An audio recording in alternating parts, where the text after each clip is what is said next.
Sengketa internasional Indonesia versus Malaysia, Sovereignty over Pulau Ligitan and Pulau Sipadan. Ligitan dan Sipadan berada di Laut Sulawesi, terletak di timur laut dari Pulau Kalimantan. Jarak antara kedua pulau tersebut berkisar 15,5 mil laut. Koordinat dari Pulau Ligitan terletak pada 4 derajat 9 menit lintang utara dan 118 derajat 53 menit bujur timur, sementara koordinat Pulau Sipadan terletak pada 4 derajat 6 menit lintang utara dan 118 derajat 37 menit bujur timur. Pulau Sipadan memiliki luas yang sedikit lebih besar daripada Pulau Ligitan. Sengketa kepemilikan atas Ligitan dan Sipadan mencuat pada tahun 1969 ketika kedua negara mendiskusikan delimitasi landas kontinen kedua negara. Di tahun yang sama, Indonesia dan Malaysia berhasil menyelesaikan perundingan batas landas kontinen meskipun tidak meliputi wilayah di sebelah timur Pulau Kalimantan. Pada tahun 1991, Indonesia dan Malaysia membentuk kelompok kerja bersama untuk mempelajari situasi kedua pulau tersebut.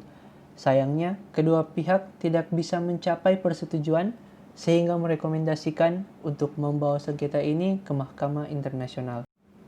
Pada tanggal 2 November 1998, Republik Indonesia dan Malaysia bersama-sama memberitahu pengadilan tentang perjanjian khusus antara kedua negara yang ditandatangani di Kuala Lumpur pada tanggal 31 Mei 1997 dan mulai berlaku pada tanggal 14 Mei 1998. Sesuai dengan perjanjian khusus tersebut, mereka meminta pengadilan untuk menentukan berdasarkan perjanjian-perjanjian dan bukti lain yang diberikan oleh mereka, yang mana dari dua negara yang memiliki kedaulatan atas Pulau Ligitan dan Pulau Sipadan.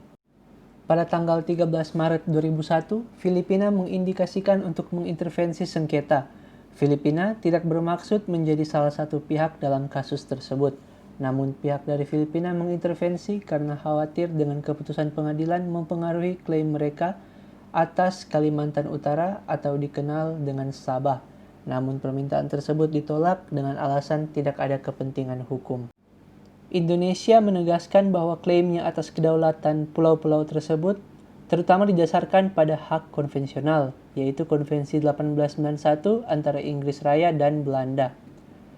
Setelah memeriksa Konvensi 1891, pengadilan menemukan bahwa ketika dibaca dalam konteks dan dari sudut pandang objek dan tujuannya, instrumen itu tidak dapat diartikan sebagai menetapkan garis alokasi yang menentukan kedaulatan atas pulau-pulau di laut di sebelah timur Pulau Sebatik, dan akibatnya konvensi tersebut tidak merupakan hak yang dapat digunakan Indonesia untuk mengajukan klaimnya atas Ligitan dan Sipadan.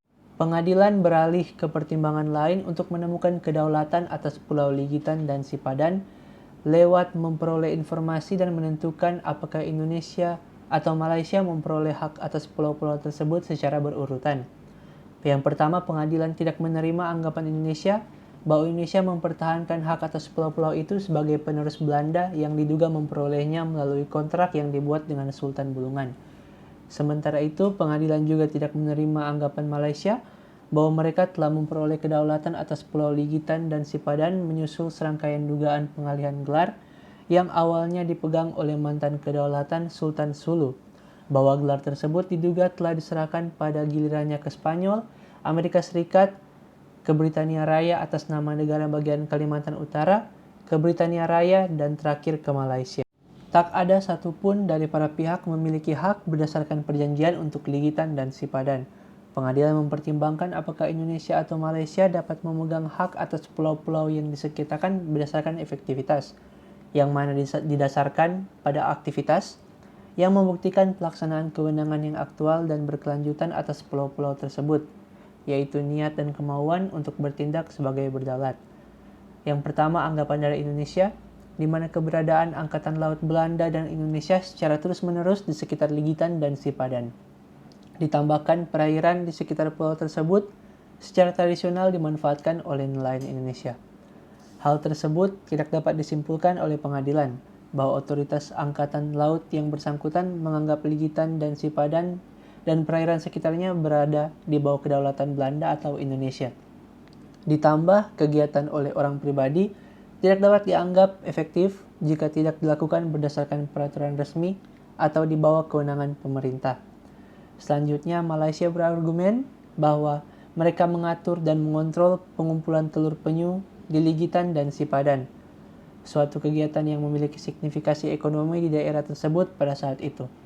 Lalu selanjutnya, Malaysia membangun mercusuar di Sipadan pada tahun 1962 dan satu lagi di Ligitan pada tahun 1963. Bahwa mercusuar tersebut masih ada dan telah dipelihara oleh otoritas Malaysia sejak kemerdekaannya. Kegiatan diandalkan oleh Malaysia sederhana dalam jumlah, tetapi mereka memiliki karakter yang beragam dan mencakup tindakan legislatif, administratif, dan kuasi-yudisial.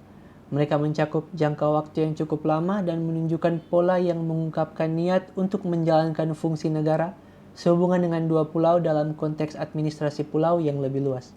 Maka dari alasan-alasan tersebut, pengadilan menyimpulkan berdasarkan efektivitas yang telah disebutkan sebelumnya bahwa kedaulatan atas Pulau Ligitan dan Pulau Sipadan jatuh dan adalah milik oleh negara Malaysia.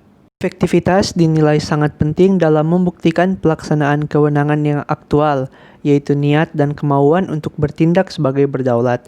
Hal ini dibuktikan oleh Malaysia dalam sengketa teritorial Pulau Sipadan dan Ligitan dengan Indonesia, di mana pengadilan menarik pertimbangan untuk menemukan kedaulatan lewat efektivitas.